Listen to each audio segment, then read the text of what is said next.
Hello everyone! Today I would like to tell you about a topic that is just something I'm really interested in. Something that I often answer the question of what do you want to do with your job in marketing in eventually? And so my answer is branding and rebranding. And I thought I would do a little mini dive. I wouldn't say that this is a full-on commentary deep dive video into the topic, but it's more just like a very lighthearted way of explaining to people what I want to do with my career eventually if I ever get to that stage in my career, and just, I guess, the kind of marketing like subdivision that I'm actually interested in. So I thought it'd be cool to do like my own kind of research, because for years, whenever people have asked, I have used the example that you guys are about to see in this little presentation.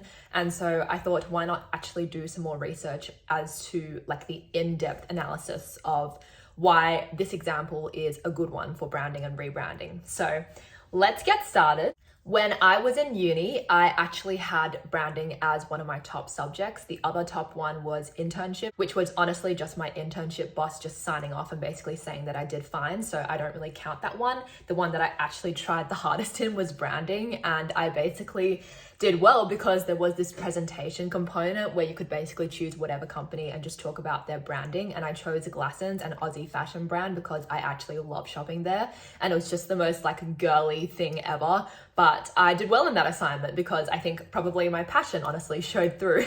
So these are actually notes from my uni, and I actually just like went deep into my Google Drive from years ago to actually like try and extract this. So branding is basically product characteristics. You basically teach the consumers who the product is, and it provides meaning to the brand so that you can generate interest and loyalty towards it. And so it's really all about consumer perception. How does the average consumer actually view your company? If you were the CEO, how would you want them to view you? Like, would you want them to view you as serious or lighthearted or fun or colorful or bright? So there's so many different aspects. Basically think of any adjective you can apply them to at least one brand in the world. Funnily enough, in my uni notes, I don't think we ever actually learnt about rebranding. So basically, rebranding usually happens when a company is about to go bust and like consumers just see it as boring or old-fashioned or just like not worth the money anymore. And so basically the company is like, this is the last straw, let's just try and revamp it by rebranding. Usually what happens is you will bring in the big dog. So basically that's like a consultant agency that can actually help you out. It's not like usually within the company internally, there's like some kind of team that is like there just for crises. Like obviously this is one of those things where you kind of want that third party perspective so they can step in and basically help you and give you advice. Today's example is Gelatissimo. If you're not Aussie, you might not know what it is. It's basically a gelato shop, and it has been around for quite a while, ever since I was young. So what is it? It's an Aussie store that has been around since 2002, so since I turned 2 in Sydney CBD. I grew up eating it with my family and friends, but I remember around 2016, like when I was going out with my friends a lot more, it just really fell off and it got replaced by Messina, Anita, Riverino. There's a whole bunch of new gelato stores in Sydney that most people would know about by now. And I feel like it was in that little phase of the late 2010s where those stores really picked up, and suddenly Gelatissimo would just like kind of disappeared and went under the radar. And it was like that kind of shop you would walk past and know what it was, but no one would actually want to go. So it's kind of sad seeing it every time I walked past and being like, it's interesting how like no one really wants to go there anymore. Like it's all about Messina because they have like new flavors each week that are like special flavors.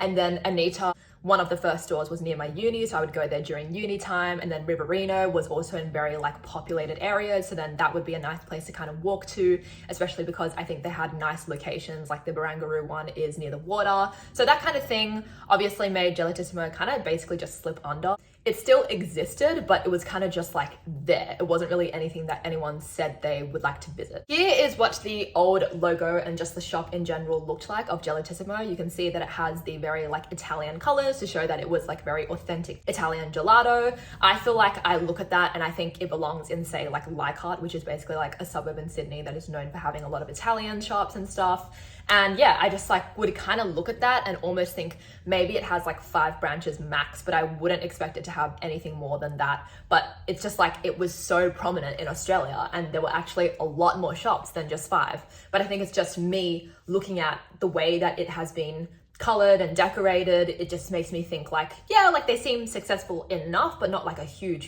franchise, and it actually is in Australia. This is the website of the Houston Group, and they are actually the consulting agency that Gelatissimo brought in to help them rebrand. So bright, so beautiful. Honestly, I remember when they started popping up a few years ago, like the new stores, I was so shook and I was just so impressed at the rebranding because you genuinely just wanted to eat the gelato now. Like it just looked so much better than before. And it was like, whoa, Gelatissimo has always been this like Aussie name, you walk past it and whatever. So the name itself is definitely very prominent and like famous, but it's like you just never had seen it in that kind of like pastel pink bright context. And it was really cool to actually finally see them rebrand and kind of just notice that they needed that change. So I think that that whole screen of what you guys just saw behind me was a really, really cool testament to the work that they did to rebrand. Let's talk about this rebranding.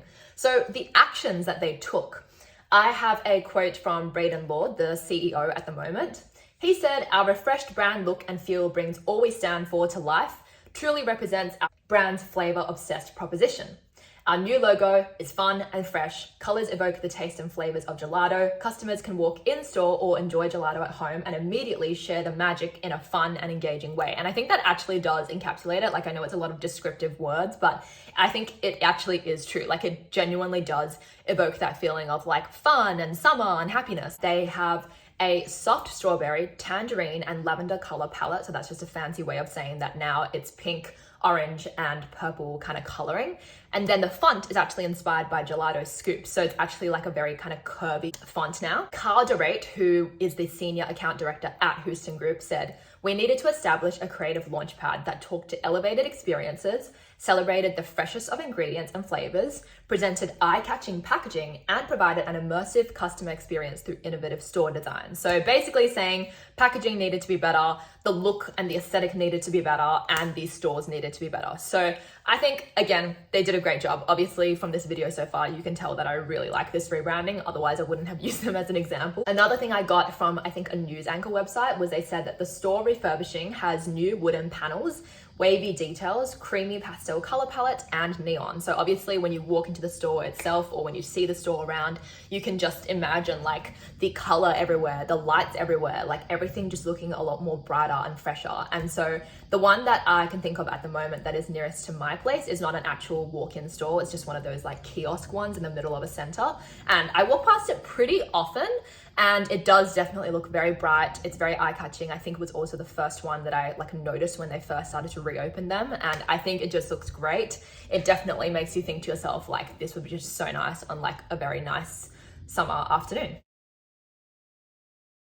Outcomes of this rebranding, like what were the direct results? So you can see here that they've won a lot of awards since 2022, and they did this rebranding not too long ago. I want to say like 2021 or 2022. And so I don't think it's a coincidence that they have now won all of these awards afterwards. There are now 50 stores here in Australia and international stores in Asia, the Middle East, and the USA. I know that it's not like necessarily a direct correlation. Obviously those could have been in the works for a long time, but I think it's just still a testament to the fact that if they hadn't rebranded, they probably would have honestly had to start closing down a lot of stores, which I think they probably did actually, like before this whole rebranding talk happened. And so Braden Lord, the CEO, said to the Sydney Morning Herald, "As I was approached for the role, I remember visiting the Balmain store and going, this store is caught in a time warp. There's a lot about the product I really love and the experience I had there, but the environment doesn't match the quality of the product.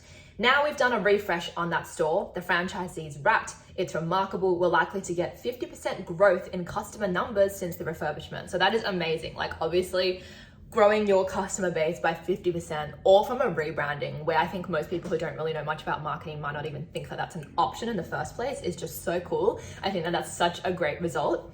And then the previous CEO, apparently before Braden Lord, who was called Philippi Barboza, stepped down. And apparently they just hadn't implemented that much change in their 13 years of being the CEO. So I think it was Braden Lord who kind of went in and then was like, let me get a gauge of what's going on in the stores and whatever. And then looked at them and was like, oh my gosh, they're actually so like old fashioned. Like we need to change something about this.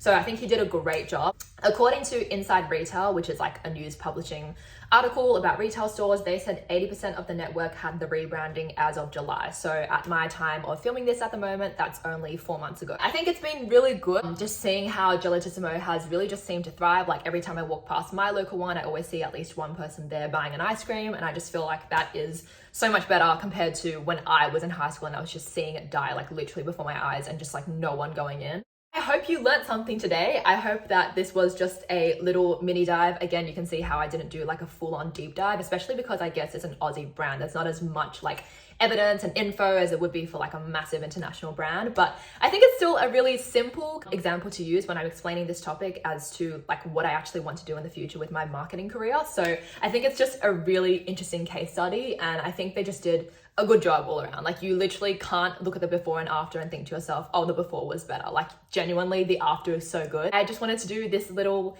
information session, not just for myself, but also for you guys, and also to kind of help me have some, I guess, little stats to back myself up when people ask me, hey, what do you want to do with your career? I think that this is just a really, really cute, nice example. So thanks for listening.